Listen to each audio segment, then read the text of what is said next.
From CBS News Bay Area, this is the Evening Edition. Live from the CBS studios in San Francisco, I'm Brian Hack. And I'm Andrea Nakano. It is the second day of a 4-day ceasefire in Gaza. 17 more hostages have been released, along with 39 Palestinians. The Israelis and 4 Thai nationals were taken by Hamas on October 7th. The Israeli military says they are being taken to the hospital, where they will be reunited with their families. Palestinians held and now released by Israel are all women and children, some of whom had been detained for months with no charges and no trial dates.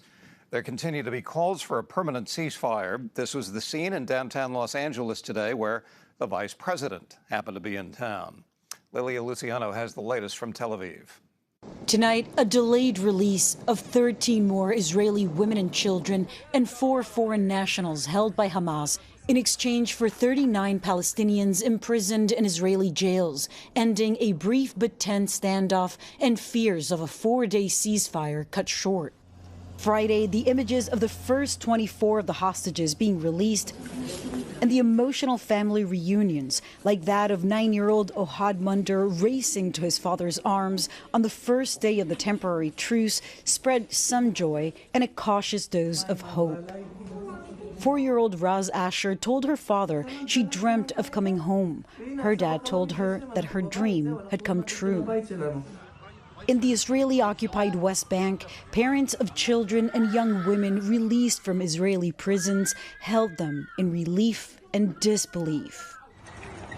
And in war-ravaged Gaza, where at least 13,000 have been killed, according to the Hamas-run health ministry, and the vast majority, 1.7 million, displaced, the pause in fighting allowed in hundreds of aid trucks and fuel that was slow to trickle to Gazans who waited in endless lines. But on day 2, the fragile truce was in trouble. For long hours, Hamas halted the release of the second group of hostages, accusing Israel of not fulfilling the terms of the deal by preventing the agreed number of aid trucks from reaching northern Gaza. Jussi Schneider, whose cousin Shiri Bibaz is still held with her children, 4-year-old Ariel, and the youngest of all known hostages, Kfir, says he feels he's been holding his breath since October 7th and once again today. They're playing a very disgusting psychological game. I don't know if my family is going to come back on Saturday or Sunday or Monday, but I know that they're in the 50s, so I will be more, relaxed. A Berkeley PhD student was hoping that her relatives would be among the released. They had 2 empty seats at Thanksgiving for her sister-in-law and her husband. They're being held by Hamas. I cannot be depressed. I cannot mourn the people that I have lost. The only thing that I can do now is be an advocate and a voice for my sister-in-law because she needs me. And we will continue to follow the latest developments on the pause in fighting and the release of hostages with updates anytime on our website, KPIX.com, and streaming on the free CBS News app. Turning to weather now, Darren Peck joins us from the Weather Center there, and it's getting cold now at nights and in the mornings. Frost advisory tomorrow, and it probably Monday and Tuesday morning will be even colder. Some of us in the North Bay Valleys might have to actually go down to freezing, but let's take it one night at a time. Look how clear and beautiful this day was. Dry air out there also lets us get cool. Look at the reflection of the moon, by the way. It's going to be full in 2 nights from now, but you can see a beautiful reflection in our time lapse. Here's where we're going. With these clear skies and relatively dry air, many of us in the immediate bay, little access to humidity, you stay in the 40s. If you are in an inland valley and the air's dry, you got to go down into the mid-30s. Pleasanton, Concord, Livermore, you'll all be there. And these sheltered North Bay valleys where we always go the lowest, we are going to get down to freezing for some locations. Petaluma, you might do 30. So in general, it's a frost advisory for tomorrow, but knowing some communities could actually freeze. Think about those delicate plants, bring the pets inside. Maybe even consider some of those exposed pipes. We're going to look ahead in the forecast when I come back. There's another curveball of a system threatening the possibility of some rain for the middle of next week. I'll show you what that looks like at this point in just a bit. For now, Andrea, back to you. All right, thanks, Darren. To San Francisco now. One person is dead and another person is injured after an apparent shootout. This happened on the Turk Street in the Tenderloin neighborhood early this morning. Police say 2 people shot at each other and were taken to the hospital. 1 person died. The other is expected to be okay. A store owner tells us their business was caught in the crossfire of the shooting. I asked what happened, and then the police, they say, oh, somebody, shoot, blah, blah, blah. And then I say, okay, how about my window? It's okay. They say, oh, your window's okay.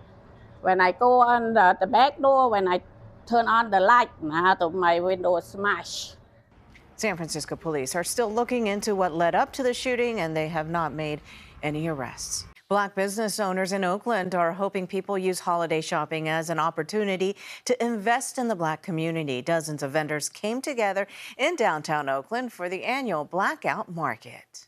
You buy from a small business owner, they're making these products with their hands. Their teams are creating this with love and intention. And they're the folks that are employing folks in the community and that are creating opportunities in the community. Vendors are selling things like jams, artisan accessories, and cosmetics, to name a few, and they hope the market continues to grow in the coming years. People packed into the Craneway Pavilion in Richmond today to explore unique items and enjoy food and music. More than 200 vendors had the chance to show off and sell their personal creations, including Steve Zwetch. He makes guitars out of cigar boxes. I buy a lot of stuff from Amazon, as does everybody, but there's a lot of local purveyors and local manufacturers that really need the business, and they're the ones that are paying taxes, and those big companies aren't necessarily doing that. If you missed it today, the fair continues tomorrow from 10 to 5. Well, for the past 54 years, Scouts in Piedmont have been selling Christmas trees. Cars lined up today for year 54. For some holiday cheer, Scout leaders say that the annual event helps support more than 1,000 Scouts and Cub Scouts in the East Bay. They're really our best salespeople. We love having the Scouts out here. They're very enthusiastic. Sometimes they can't lift the trees because they're too big, so you have to get 2 Scouts, but it's really fun to see them out helping people. The lot is on Moraga Avenue, and the trees will be there until December 16th. Oh, boy. Appreciate your watching. We'll see you back here at 11 tonight. Until then, the news continues streaming on CBS News Bay Area. Have a good night, everyone.